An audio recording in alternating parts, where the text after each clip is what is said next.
भागलपुर के तिलका मांझी थाना क्षेत्र में आज उस समय हड़कंप मच गया जब उत्तर प्रदेश विजिलेंस की टीम ने न्यू विक्रमशिला कॉलोनी स्थित सत्यम अपार्टमेंट में छापेमारी की। यह कार्रवाई मऊ जिला में तैनात एक लिपिक गगन सिंह के खिलाफ आय से अधिक संपत्ति के मामले में की जा रही है।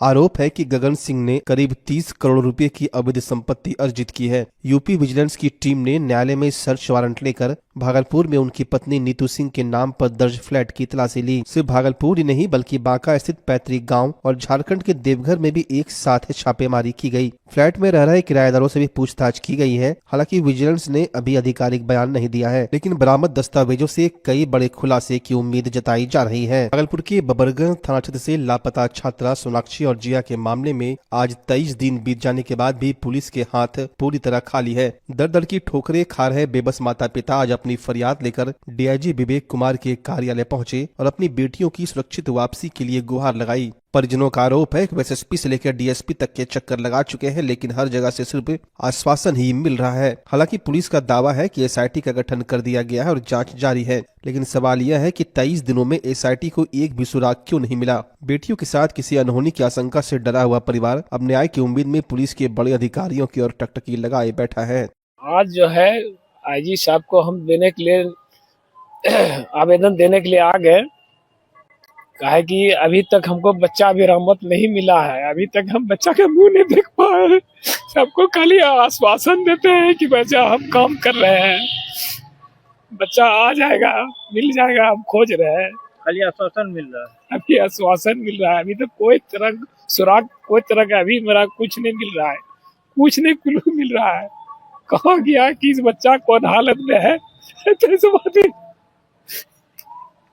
लगातार चक्कर काट रहे हैं हम। खाली डर लग रहा है, पूरा हमको डर लग रहा है। क्या होता होगा, मेरा बच्चा के साथ क्या हुआ होगा, हम नहीं जो कह सकते हैं। भागलपुर पुलिस ने समय रहते एक बड़ी वारदात को टाल दिया है। सिटी एसपी शैलेंद्र सिंह ने प्रेस वार्ता में बताया कि हबीबपुर थाना पुलिस को सूचना मिली थी कि बद्रे आलमपुर में एक अपराधी किसी बड़ी घटना को अंजाम देने की फिराक में है। पुलिस ने त्वरित कार्रवाई करते हुए मोहम्मद इरफान नाम के युवक को गिरफ्तार किया है। तलाशी के दौरान उसके पास से एक देसी कट्टा, एक देसी पिस्तौल, 5 कारतूस और एक मैगजीन बरामद हुई है। इतना ही नहीं, पुलिस ने आरोपी के पास से करीब 8 किलो गांजा भी बरामद किया है। पकड़े गए आरोपी का पुराना आपराधिक इतिहास रहा है। फिलहाल पुलिस यह पता लगा रही है कि इरफान के नेटवर्क में और कौन कौन शामिल है और वह किस घटना को अंजाम देने वाला था। वरीय पुलिस अधीक्षक भागलपुर के ये निर्देशानुसार अवैध जो ये शराब, आर्म्स और ये मादक पदार्थ के विरुद्ध में लगातार छापेमारी की जा रही है। इसी क्रम में दिनांक 27/1/2026 को जो ये हबीबपुर थाना को सूचना प्राप्त हुई कि एक जो बद्रे आलमपुर में, जो कि हबीबपुर थाना अंतर्गत आता है, वहाँ एक अपराधकर्मी है जो कि किसी साजिश के तहत मतलब एक अपराध करने के लिए जमा हुआ है। तो ये इस सूचना का सत्यापन किया गया और इसमें फिर एक विशेष टीम का गठन किया गया और फिर वहाँ जो ये बद्रे आलमपुर में वहाँ ये रेड किया गया। तो एक अपराधकर्मी जिसका नाम है मोहम्मद इरफान, ये इनके पास से एक पिस्टल और एक देसी कट्टा और ये 5 जिंदा कारतूस इनके पास से बरामद हुआ और इनके पास से एक मैगजीन भी बरामद हुई। इसके अलावा जब वहाँ और सर्च किया गया, क्योंकि वहाँ मतलब के गांजे जैसा स्मेल आ रहा था, तो वहाँ जब और सर्च किया गया तो ये इनके पास से ये इनका जो परिसर था उसमें से 8.2 kg गांजा भी बरामद हुआ है और इसमें फिर आर्म्स एक्ट और एनडीपीएस एक्ट की सुसंगत धारा में प्राथमिकी दर्ज कर अग्रतर कार्रवाई की जा रही है। कितने लोग पकड़ाए हैं टोटल सर? इसमें एक आदमी पकड़ा है, मोहम्मद इरफान। और भी इसके गिरोह में वगैरह कोई? हाँ, इसमें अभी इनका जो कन्फेशन आया है उसमें इन्होंने कुछ लोग का नाम बताया और इसमें आगे जांच। बिहार में जब भी पुलों की बात होती है तो सुल्तानगंज अगवानी पुल का नाम सबसे पहले आता है, लेकिन विकास के लिए नहीं बल्कि इसके अंतहीन इंतजार के लिए। इस पुल के निर्माण शुरू हुए 11 साल बीत चुके हैं और 12 से ज्यादा डेडलाइन फेल हो चुकी है। 2022 से 24 के बीच 3 बार पुल का स्ट्रक्चर ध्वस्त होने के बाद अब इसे नए सिरे से बनाने की तैयारी है। IIT रुड़की के विशेषज्ञों की सलाह पर अब पुल के डिजाइन में बड़ा बदलाव किया गया है। अब यह पुल composite steel beam with concrete deck cable stay तकनीक से बनेगा, जिसे बेहद मजबूत माना जा रहा है। 1710 करोड़ की लागत से बन रहे इस पुल का अप्रोच रोड तो लगभग तैयार है, लेकिन गंगा के बीच का 1 किलोमीटर का हिस्सा अब भी अधूरा है। निर्माण कंपनी SP सिंगला ने अब 2027 तक का लक्ष्य रखा है, लेकिन सवाल वही है, क्या इस बार यह सपना सच हो पाएगा? नहीं, हाँ, सुल्तानगंज देखिए, सुल्तानगंज रियल में सुल्तानगंज अगवानी पुल के बारे में आप लोग भी अखबार में भी ये लोग भी बोलते हैं कि वो अगवानी पुल 3 बार टूट गया। आप जानते हैं, जाके देखिए, अगवानी पुल पूरा बना ही नहीं, तो 3 बार टूटने की क्या सवाल है? कुछ सेक्शन इसका टूटा है, कुछ भाग इसका टूटा है, वह टेक्निकल फॉल्ट के चलते टूटा है। उस पर बहुत सारे इंजीनियर सब रिसर्च किया और बाद में उसमें बात हुई कि अब स्टील से काम होगा इधर, और उसको 18 महीना में पूरा करने की बात हुई। उसमें भी हमने मुख्यमंत्री से बात किया कि सर, उस पुल की बहुत आवश्यकता है। अगर गलती किया है कंपनी, तो कंपनी को आप फांसी दे दीजिए, हमको मतलब नहीं है, लेकिन पुल का बनना रुकिए नहीं। पुल के बनने से नॉर्थ बिहार और साउथ बिहार का जुड़ा होगा और हमारे सुल्तानगंज विधानसभा का विकास होगा। उन्होंने पता किया, हमारे सामने भी मुख्य सचिव से बात करके कहा फाइल कहाँ है और उस पर क्या दिक्कत है, तो मुख्य सचिव ने सारी बात को बताई और मुख्यमंत्री ने उस समस्या का हल किया। तो हमने कहा कि उन लोगों का सर कुछ एरियर बाकी है, अगला काम करने के लिए पैसा नहीं दीजिएगा, लेकिन जो भाग नहीं टूटा है उसका पैसा बाकी है। उन्होंने उस पैसे को भी रिलीज करवा दिया। कंपनी उधर सावन भादो में काम करने में दिक्कत थी, पानी की बहुतायत के चलते दिक्कत थी, लेकिन अब काम करने की स्थिति आ गई और हमको लगता है वो काम जल्दी शुरू होगा। वहां पर पुल भी बनेगा आपका। गोड्डा के लोकप्रिय सांसद निशिकांत दुबे का जन्मदिन भागलपुर में बड़े ही उत्साह के साथ मनाया गया। भाजपा नेता अभिजीत गुप्ता उर्फ बिक्कू के आवास पर आयोजित इस समारोह में नेताओं और समाज सेवी जुटे। सांसद को अपना बड़ा भाई मानने वाले अभिजीत गुप्ता पिछले कई वर्षों से लगातार उनका जन्मदिन मनाते आ रहे हैं। इस मौके पर केक काटकर और सांसद के चित्र को केक खिलाकर उनके दीर्घायु होने की कामना की गई। समारोह में नगर विधायक रोहित पांडे, मेयर डॉक्टर वसुंधरा लाल और डॉक्टर बिहारी लाल सहित कई पार्षदों और भाजपा पदाधिकारियों ने शिरकत की। सभी ने एक स्वर में निशिकांत दुबे के कुशल नेतृत्व और साहसिक वक्ता के रूप में उनकी पहचान की सराहना करते हुए उनके स्वस्थ जीवन की मंगल कामना की। हर साल माननीय सांसद विकास पुरुष बड़े भाई डॉक्टर निशिकांत दुबे जी का हम लोग हर साल वर्षों से, पिछले 10 साल से मैं अपने आवास पे बर्थडे मनाते आ रहा हूं। उसी क्रम में आज उनकी लंबी आयु के लिए कामना करता हूं बाबा बासुकीनाथ से, बाबा देवघर नाथ से, सबसे, माता तारा से, कि उनकी आयु बढ़े और देश में बड़े औहदे पे पहुंचे। हम लोग के यही खुशी है। आज मेरे मित्र गोड्डा के लोकप्रिय सांसद निशिकांत दुबे जी का जन्मदिन है।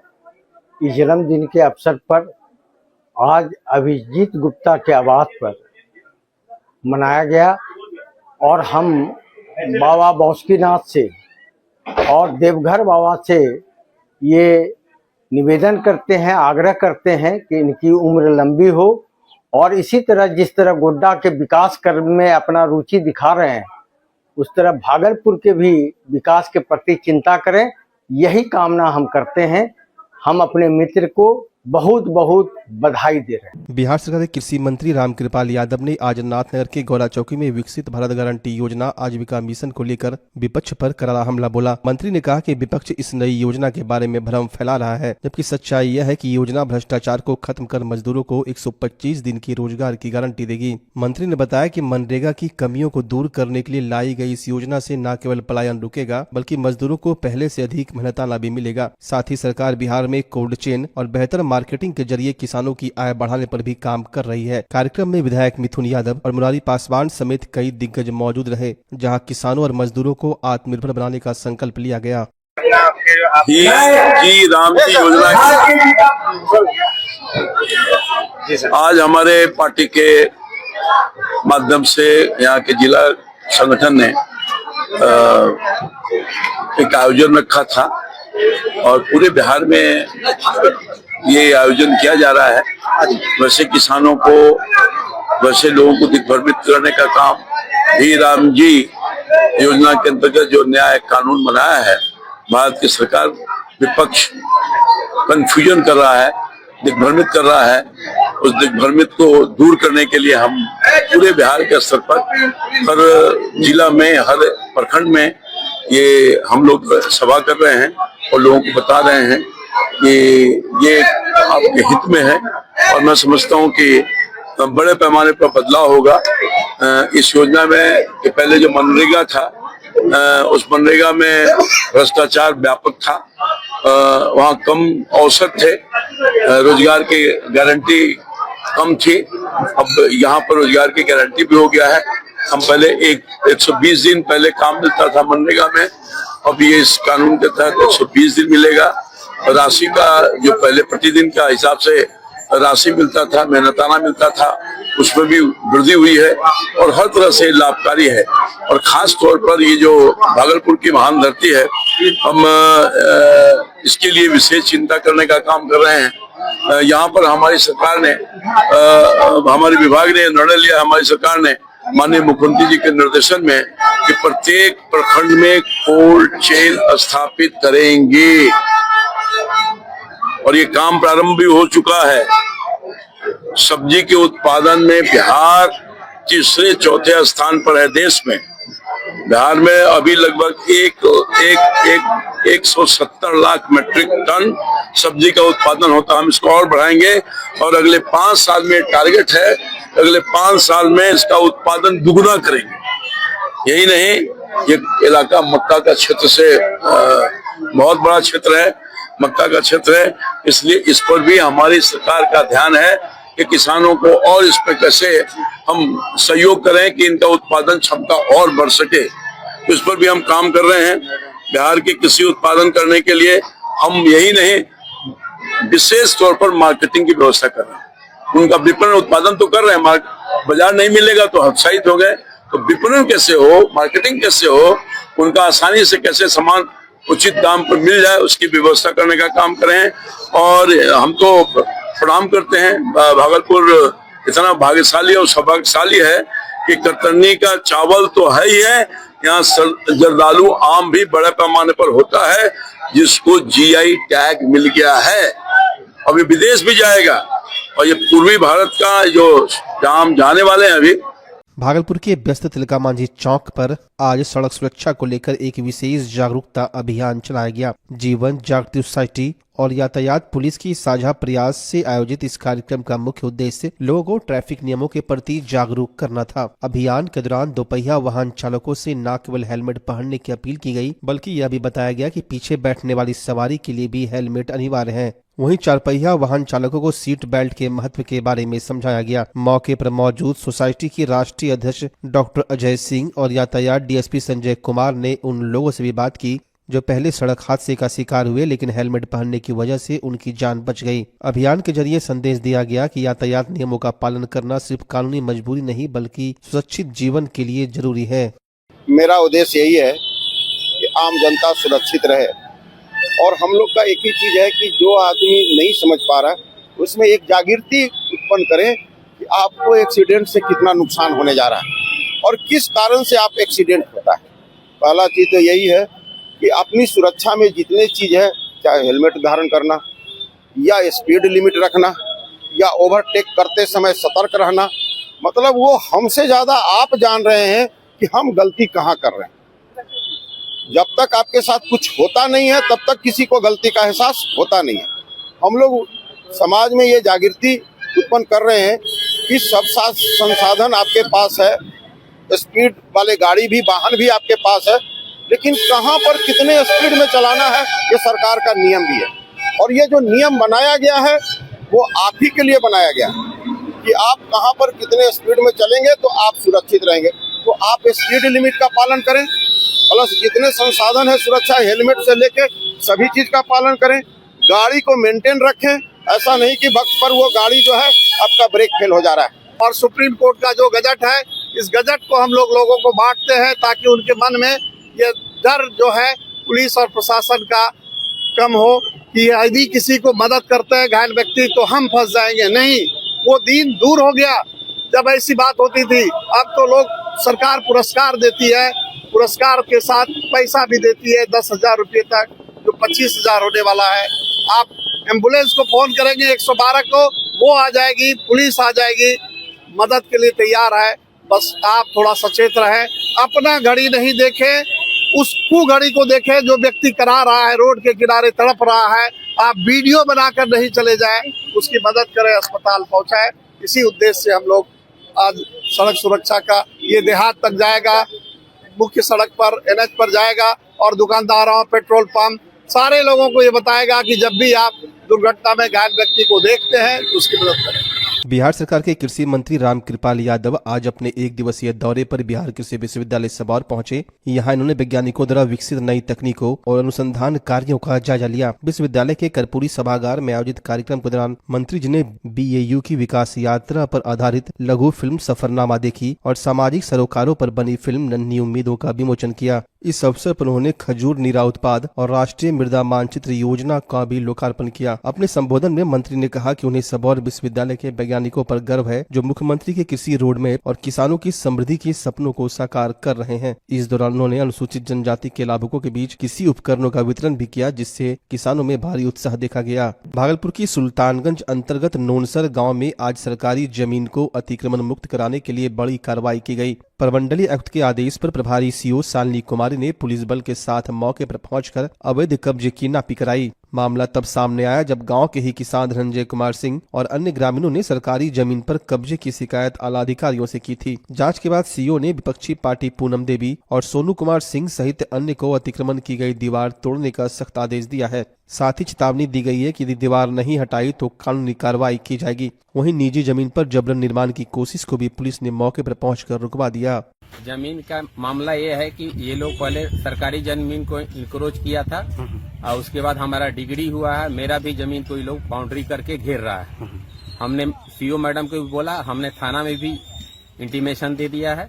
यहाँ पे कुछ भी दुर्घटना घट सकता है। इन लोग बाहुबली हैं, इनके फादर अभी फरारी में है, इनके भाई फरारी में है, ये लोग बाहुबली हैं। ठीक है, तो आज CO मैडम आई, इनको 3 बजे तक इंटीमेशन दी है कि जो सरकारी जमीन है इंक्रोच करिए, आप शनिवार बैठक में अपना दीजिएगा आवेदन। मैं मैडम को बोला कि मैं अभी टोटल आदमी को मेल करूंगा कि इस तरह से हो रहा है। अतिक्रमण ये लोग मुक्त कर रहा है। हाँ, ये लोग सरकारी जमीन का अतिक्रमण मुक्त कर रहा है और हमारे जमीन को घेरा जा रहा है। ठीक है, नाम बता दिए। मेरा नाम मनोज कुमार सिंह है, ग्राम नोनसर, पोस्ट नोनसर, थाना सुल्तानगंज, सन ऑफ वृंदावन सिंह। जमीन मेरे गांव में जो भी है मेरे विरोधी वो दिए थे यहाँ पे कि मेरा सरकारी बिहार सरकार में आता है, तो मैं खुद से तोड़वा रहा हूँ, खुद से तोड़वा के अपना बाउंड्री वाल अपनी दीवार दिलवा रहा हूँ। यहाँ के मनोज सिंह जो है मेरे विरोधी, वो मुझे वो दीवार नहीं देने दे रहे हैं। इसका मतलब ये ना है कि मेरे बिहार सरकार में अतिक्रमण करवा के किसी को कब्जा दिलाया जा रहा है। वो पीछे 1 कट्ठा जमीन लिए हैं, तो मैं अपने पर्सनल जो मेरा जमीन है वहां से हम रास्ता कैसे दे सकते हैं। और मेरा गोतिया का बात है, ये मेरा गोतिया भी नहीं है। इसका मतलब और पहले मेरा रजिस्ट्री है, उससे वो दूसरे तरीके से लिखवा के उसके बाद जब न्यायालय में चल रहा है मामला तो न्यायालय सुनिश्चित करेगा। अतिक्रमण आया, अतिक्रमण के लिए हम हटा रहे हैं। आज अतिक्रमण के लिए आया, आज हम खुद हटा रहे हैं। मैडम को आने की जरूरत नहीं है, हम खुद हटा लेंगे। बांका जिला के रजौन थाना अंतर्गत महादेवपुर गांव से एक सनसनीखेज मामला सामने आया है, जहां शराब के नशे का विरोध करने पर एक परिवार को निशाना बनाया गया। जानकारी के अनुसार बम्बम कुमार नाम का एक युवक शराब के नशे में रंजीत दास के घर के बाहर गाली गलौज कर रहा था। जब रंजीत ने इसका विरोध किया तो अगले दिन बम्बम ने अपने साथियों के साथ मिलकर रंजीत पर जानलेवा हमला कर दिया। पीड़ित का आरोप है कि मारपीट के दौरान आरोपियों ने जाति सूचक शब्दों का इस्तेमाल भी किया। घायल रंजीत को पहले रजौन अस्पताल ले जाया गया, लेकिन हालत गंभीर होने के कारण उन्हें भागलपुर के मायागंज अस्पताल रेफर कर दिया गया, जहां वे जिंदगी और मौत के बीच झूल रहे हैं। पुलिस फिलहाल मामले की जांच में जुटी है। 26 तारीख का सर गलागली कर ली दारू पी का। अच्छा, कौन गाली? बम कुमार। और कौन? खाली बम कुमार रात में सर दारू पी का। तो हमरा से डरो कुछ ना बोल लिए सर, बस वो घर चलो, दोनों भाई और घर चलो गए, बस हम से घर चलो लिए। 27 तारीख का लागले में झगड़ा लड़ाई कर दिल के रोज खूब कर ले, बस लड़े गली दोनों देते सुधो मंडल नगर आगे कर लगले क्या कर लेगा साला चमार देखबे नहीं चमारों का हरदम बार चमारे के धमकी दी बार। हाँ, सब माँ बहन खूब गरागरे कर लगे सब मारा देखो माँ बहन चो दिल बहनों कर गई एसटी ओडी कोठी ने देख ली एसटी कोठी देख ली बार बार यहाँ गई। मारपीट करने में कौन कौन था उधर से? सुधो मंडल, बम मंडल, सरवन मंडल और रिको। अच्छा, अब मार किसको लगा है? मेरा पति का। क्या नाम है पति? रंजीत दास। रंजीत दास। आप पत्नी हैं? हाँ, मीना देवी। बेटा को भी लगा है? बेटा भी की चोट को लगा सर। अच्छा, वो कहाँ है? घरे में है। घरे में। तो थाना को सूचना केस हुआ? केस सर थाना पर 112 गेले सर। हाँ। के चलो सब दोनों चले थाना चलो। अच्छा। महिष होगा बस थाना सर आइए ना कल के नौ दखल के प्रशासन लिखल के कागज पर करके पहले इलाज करा कर पिया तब कुछ होगा। अच्छा, तो उधर से भी जख्मी? हाँ दोनों। अच्छा, वो भी इधर ही? हाँ